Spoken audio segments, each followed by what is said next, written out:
गणतंत्र दिवस के मौके पर राष्ट्रपति ने पुलिस विभाग के कई अधिकारियों को विशिष्ट सेवा और सराहनीय सेवा पदकों से सम्मानित करने की घोषणा की है। राष्ट्रपति की विशिष्ट सेवा पदक पाने वालों में ADG Bareilly Ramit Sharma, deputy SP Yudhvir Singh, Dilip Singh, Brahmdev Shukla और सब इंस्पेक्टर नारायण सिंह यादव का नाम शामिल है। इसके अलावा DIG jail PN Pandey, jail अधीक्षक आलोक सिंह और हेड जेल वार्डर रमाकांत को भी यह प्रतीक्षित पद मिलेगा। गणतंत्र दिवस के मौके पर राष्ट्रपति ने वीरता पदकों की घोषणा की। यूपी पुलिस को सबसे ज्यादा 17 वीरता पदक मिले, जबकि जम्मू कश्मीर पुलिस को 15 वीरता पदक प्राप्त हुए। पैरामिलिट्री में सीआरपीएफ को 18 गैलेंट्री मेडल मिले हैं।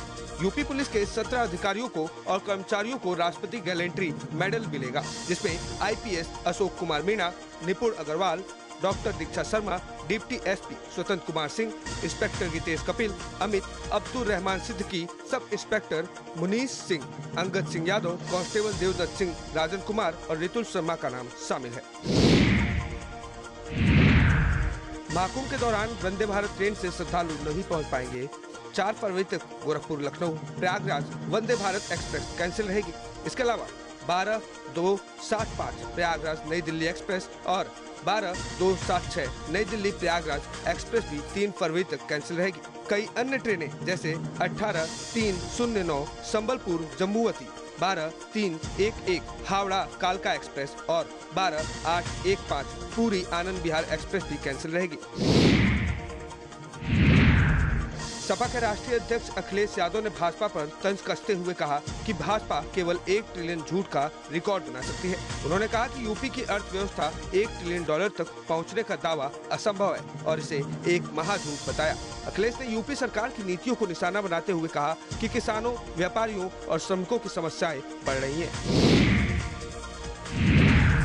मेरठ में 5 हत्याओं का आरोपी तांत्रिक नईम बाबा पुलिस के एनकाउंटर में ढेर हो गया। आरोपी ने 9 जनवरी को लिसाड़ी गेट इलाके में एक ही परिवार के 5 लोगों की हत्या की थी। हत्या में पति, पत्नी और 3 बेटियां शामिल थी। हत्या के बाद आरोपी फरार हो गया था। इसके बाद पुलिस ने आरोपी की तलाश शुरू की और अंततः सुएल गार्डन में पुलिस की नईम बाबा से मुठभेड़ हुई, जिसमें वह मारा गया। आरोपी 50,000 रुपए का इनामी था। महाकुंभ के दौरान अयोध्या राम मंदिर में रिकॉर्ड भीड़ देखने को मिली। शुक्रवार को मंदिर में इतनी भीड़ बढ़ गई कि 20 मिनट के लिए पट बंद कर दिए गए। राम मंदिर सुबह से लेकर शयन आरती तक 14 घंटे तक खुला रहा। इस दौरान करीब 3 लाख श्रद्धालुओं ने रामलला के दर्शन किए। भीड़ नियंत्रण के लिए प्रशासन ने कई रास्ते बंद कर दिए, जिनमें रायगंज, तपस्वनी छावनी मार्ग और रामघाट चौराहे पर जाम की स्थिति बनी रही। टेढ़ी बाजार ओवरब्रिज के पास बैरियर लगाकर वाहनों को रोका गया। सुबह 9 बजे ही मंदिर के सभी वीआईपी स्लॉट फुल हो गए थे। दिल्ली भाजपा अध्यक्ष वीरेंद्र सचदेवा ने एक बड़ा खुलासा किया। उनका आरोप है कि मुख्यमंत्री अरविंद केजरीवाल ने महिला सम्मान योजना के तहत हर महिला का पर्सनल डेटा लिया है। वीरेंद्र सचदेवा ने बताया कि तिमारपुर इलाके में एक बड़ी कबाड़ी के यहां से 30,000 से ज्यादा फार्म बरामद हुए हैं, जो इस योजना से संबंधित है। ये फार्म कबाड़ी के पास कैसे पहुंचे, इसका खुलासा अब तक नहीं हो सका है, लेकिन यह मामले को लेकर राजनीति गरमाई हुई है। महाकुंभ के दौरान रितेश्वर जी महाराज का भव्य स्वागत हुआ। उन्होंने IITN बाबा के समर्थन में बयान दिया और कहा कि व्यक्ति जीवन से हारकर सत्य की खोज कर रहा है। वे महाकुंभ में अमृत की खोज के लिए जा रहे हैं। उत्तर प्रदेश भाजपा के नए प्रदेश अध्यक्ष के चुनाव पर रोक लगा दी गई है। चुनाव जनवरी के अंत तक होने की उम्मीद थी, लेकिन दिल्ली विधानसभा चुनाव को ध्यान में रखते हुए चुनाव पर फिलहाल ब्रेक लगा दिया गया है। यूपी रोडवेज में 5,000 महिलाओं कंडक्टरों को भर्ती मिलेगी। महिला अभ्यर्थियों को यूपी राष्ट्रीय ग्रामीण आजीविका मिशन के तहत और कौशल विकास मिशन की सदस्य महिला को प्राथमिकता दी जाएगी।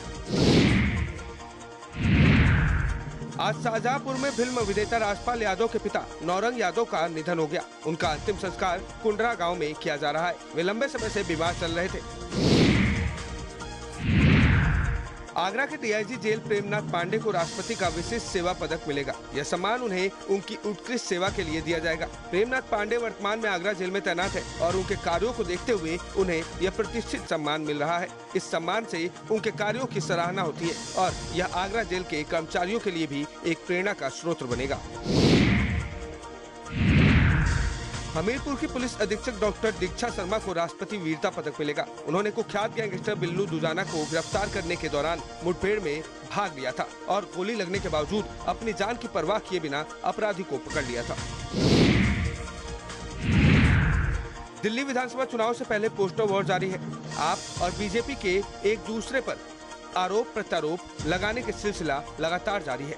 आपने सोशल मीडिया प्लेटफॉर्म एक्स पर बीजेपी और राहुल गांधी पर भी हमला बोला।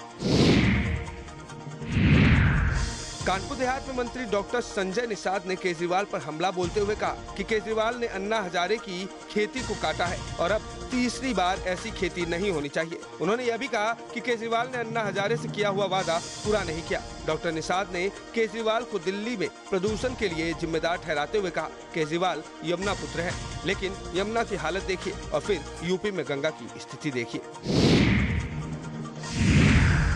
अयोध्या में रेल राज्य मंत्री वी सोमन्ना ने रामलला और हनुमानगढ़ी मंदिरों में दर्शन किए और अयोध्या धाम रेलवे स्टेशन की व्यवस्थाओं का जायजा लिया। उन्होंने महाकुंभ को अब तक की सबसे बड़ी उपलब्धि बताते हुए कहा कि अब तक 10,000 ट्रेनें चलाई जा चुकी हैं। मंत्री ने टीम वर्क की सराहना करते हुए कहा कि मोदी और योगी का संकल्प पूरा हो रहा है।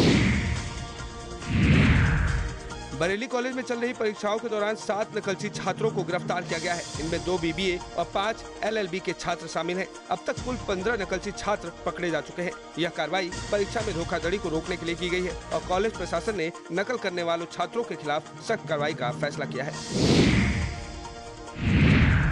जालौन में एक छात्रा से सरेआम छेड़खानी की घटना सामने आई है। छात्रा ने चिल्लाया तो स्थानीय दुकानदारों ने उसकी मदद की, लेकिन आरोपी युवक धमकी देते हुए फरार हो गए। वहीं जनता सनातन धर्म इंटर कॉलेज की एक छात्रा स्कूल की छुट्टी के बाद से गायब है। देहरादून में उत्तरकाशी में फिर भूकंप के झटके महसूस किए गए। सुबह 5:47 बजे 2.04 तीव्रता का भूकंप आया, जिसका केंद्र डूंडा तहसील के खुरकोट और भड़ गांव के गाँव में था। हालांकि किसी प्रकार की क्षति की कोई भी सूचना नहीं मिली है। दिल्ली में गणतंत्र दिवस के अवसर पर 26 झांकियां दिखाई जाएंगी, जो विकास और विरासत के थीम पर आधारित होंगी। मुख्य अतिथि के रूप में इंडोनेशिया के राष्ट्रपति प्रबोवो सुबियांतो शामिल होंगे। गणतंत्र दिवस पर मेट्रो सेवाएं सुबह 3 बजे से शुरू होंगी। हरिद्वार में नगर निगम चुनाव में बीजेपी ने शानदार जीत हासिल की है। वार्ड नंबर 1 से आकाश भाटी, वार्ड नंबर 2 से सुनीता देवी, वार्ड नंबर 3 से सूर्यकांत शर्मा और वार्ड नंबर 6 से सुमित चौधरी विजयी रहे हैं। अयोध्या के हनुमानगढ़ी में श्रद्धालुओं की भारी भीड़ के कारण भीड़ को नियंत्रित करने के लिए नागा साधुओं की एक विशेष टीम बनाई गई है। 100 से अधिक नागा साधु श्रद्धालुओं को सुगम दर्शन कराने में मदद कर रहे हैं। रोजाना करीब 2 लाख श्रद्धालु हनुमानगढ़ी के दर्शन कर रहे हैं और इस बढ़ती भीड़ को सही तरीके से प्रबंधित करने के लिए यह कदम उठाया गया है।